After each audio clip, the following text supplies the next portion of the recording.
Hello everyone, welcome to Shikarpur. Today we will study electoral politics topic challenges to free and fair elections. आज हम पढ़ेंगे topic कि क्या क्या challenges हैं फ्री एंड फेयर इलेक्शंस होने के लिए. ठीक है.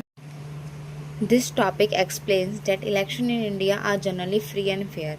ये टॉपिक हमें ये एक्सप्लेन करता है कि जो इलेक्शंस होते हैं इंडिया के अंदर वो जनरली तो आपके फ्री एंड फेयर ही होते हैं, but there are still some problems and challenges in the electoral system. लेकिन फिर भी यहाँ पर कुछ प्रॉब्लम्स हैं और कुछ चैलेंजेस हैं इलेक्टोरल सिस्टम के अंदर, वो हम इस वीडियो के अंदर बात करेंगे. मेन आइडिया क्या है? India is a democratic country because people choose there representatives through elections. India एक डेमोक्रेटिक कंट्री है. क्यों? क्योंकि यहाँ पर जनता होती है, जो यहाँ पर लोग होते हैं वो अपने रिप्रेजेंटेटिव को खुद चूज करते हैं इलेक्शंस के through. Usually the party that wins forms the government because most people support it. अब देखो, जो पार्टी यहाँ पर जीतती है वही यहाँ पर सरकार बनाती है. क्यों? क्योंकि सबसे ज़्यादा लोगों ने उसको सपोर्ट किया होता है. ठीक है. अब यहाँ से कुछ क्वेश्चन अराइज होते हैं. Do voters really get a fair choice? क्या जो वोटर्स को यहाँ पे सच में फेयर चॉइस मिलती है इलेक्शंस में? इसके बारे में बात करेंगे इस वीडियो के अंदर. Is the elections process equal for everyone? क्या जो इलेक्शंस का प्रोसेस है वो सबके लिए इक्वल है? ये भी हम देखेंगे. Can an ordinary person wins elections easily? क्या जो ऑर्डिनरी पर्सन है, जो आम आदमी है, क्या वो इलेक्शंस को आसानी से जीत सकता है? इसको भी हम देखेंगे. These questions show that elections are democratic but not completely perfect. ये सारे जो क्वेश्चंस हैं ना, ये शो करते हैं कि इलेक्शंस डेमोक्रेटिक तो हैं पर परफेक्ट नहीं है. कैसे नहीं है इसके बारे में हम पढ़ेंगे. चैलेंजेस. अब कौन कौन से चैलेंजेस हैं वो हम देखेंगे. पहला है मनी पावर. अब पैसे की पावर. क्या है पैसे की पावर? उसके बारे में बात करते हैं. Some candidates and political parties spend a lot of money during elections. जो कुछ कैंडिडेट्स होते हैं, जो पॉलिटिकल पार्टीज होते हैं ना, वो बहुत ज़्यादा पैसा खर्च करती हैं इलेक्शंस के दौरान. कैसे? Rich candidates can advertise more and influence voters. जो रिच कैंडिडेट होते हैं वो इतना ज़्यादा एडवर्टाइजमेंट करते हैं, बहुत ज़्यादा एडवर्टाइजमेंट करेंगे और उससे वोटर्स को इन्फ्लुएंस करते हैं अपने पैसे से. ठीक है. वोटर्स को खरीदने की भी कोशिश करते हैं वो. ठीक है.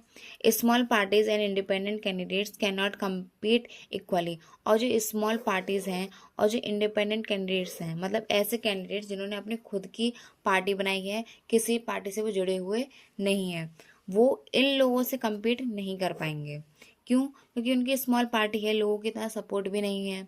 ठीक है. तो money gives an unfair advantages. और यहाँ से जो मनी है इससे अनफेयर एडवांटेजेस मिलेगा रिच कैंडिडेट्स को. ठीक है. मीनिंग. अब देखो इसका मीनिंग क्या है. Elections may not provide a level playing field for everyone. Elections क्या प्रोवाइड नहीं करते? Level playing field. अब ये लेवल प्लेइंग फील्ड क्या है? ये है कि इलेक्शंस जो होते हैं ना, इसमें बराबरी नहीं हो पाती है, इसमें इक्वल अपॉर्चुनिटीज़ तो नहीं मिल पाती हैं हर किसी को. ठीक है. सेकेंड पॉइंट आता है क्रिमिनल इन्फ्लुएंस. अभी क्रिमिनल इन्फ्लुएंस क्या है? In some areas candidates with criminal backgrounds influence elections.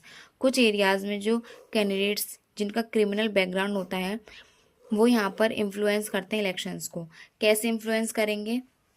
Such candidates में थ्रेटन पीपल और यूज़ अनफेयर मेथड्स. ऐसे कैंडिडेट्स लोगों को धमकाएंगे, डराएंगे और अनफेयर तरीके से यहाँ पर वोट मांगेंगे. Sometimes major parties even give tickets to the candidates. और कभी कभार जो मेजर पार्टीज होती है ना, वो इन्हीं कैंडिडेट्स को जो क्रिमिनल बैकग्राउंड से बिलोंग करते हैं, इन्हीं को वो जो है टिकट्स देती हैं इलेक्शंस की. This weakens democracy. और इससे क्या होता है? डेमोक्रेसी हमारी वीक होती है. ठीक है. थर्ड पॉइंट आता है फैमिली पॉलिटिक्स. अभी फैमिली पॉलिटिक्स क्या है? Some political families dominate politics. जो पॉलिटिकल फैमिलीज होती हैं वो डोमिनेट करते हैं पॉलिटिक्स को. कैसे? पॉलिटिकल फैमिलीज का मतलब सबसे पहले ये होता है कि एक ही फैमिली में से हर एक व्यक्ति, ठीक है, या फिर एक आध को छोड़ के सारे ही व्यक्ति जो है किस में होते हैं? पॉलिटिक्स में होते हैं. ठीक है. Tickets are often give to relatives and family members. और जो टिकट्स होती है ना, ये लोग किसको दिलवाते हैं? अपने रिलेटिव्स को दिलवाएंगे, अपने फैमिली मेम्बर्स को दिलवाएंगे.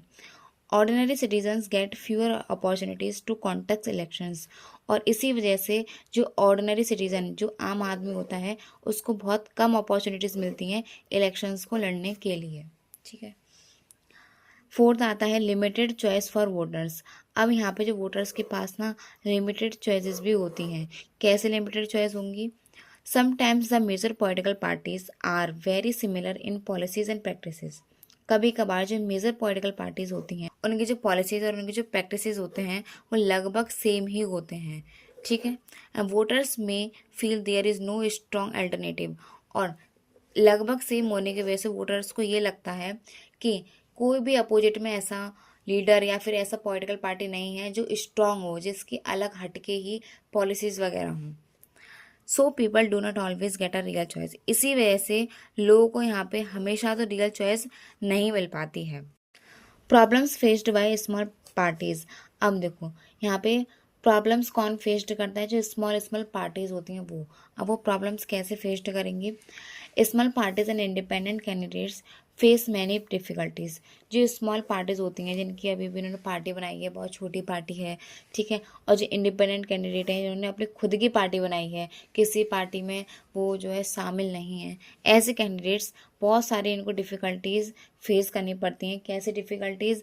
क्योंकि इनके पास कम पैसा होता है उस टाइम पे, ठीक है, और पब्लिसिटी मतलब लोगों की सपोर्ट भी कम होती है, लेस सपोर्ट, ठीक है। Because of this big parties usually have an advantages, और इन्हीं सब की वजह से ही जो बिग बिग पार्टीज होती हैं, जो मेजर पार्टीज होती हैं, उनके पास ज़्यादा एडवांटेजेस होता है। अब देखो आपकी बुक के अंदर एक कार्टून दिया गया होगा, उस कार्टून के अंदर क्या बोला गया है? The cartoon shows that before elections today leaders behave politically and ask people for votes. जो कार्टून ये बताता है कि इलेक्शन से पहले जो लीडर्स होते हैं वो एकदम पॉलिटिकली बहुत अच्छा व्यवहार करते हैं लोगों के साथ, और उनसे वोट भी मांगते हैं, ठीक है, फेयर तरीके से। Okay, but after winning tomorrow some leaders forget the people and ignore their problems. पर लीडर्स जीतने के बाद उन लोगों को ही भूल जाते हैं, और लोगों की प्रॉब्लम्स को भी वो भूल जाते हैं। फिर वो अपने प्रॉमिसेस को भी वो पूरा नहीं करते हैं, और लोगों की प्रॉब्लम्स को भी वो भूल जाते हैं। ठीक है। आई होप आपको समझ में आया हो। लाइक करें, सब्सक्राइब करें, and thank you so much.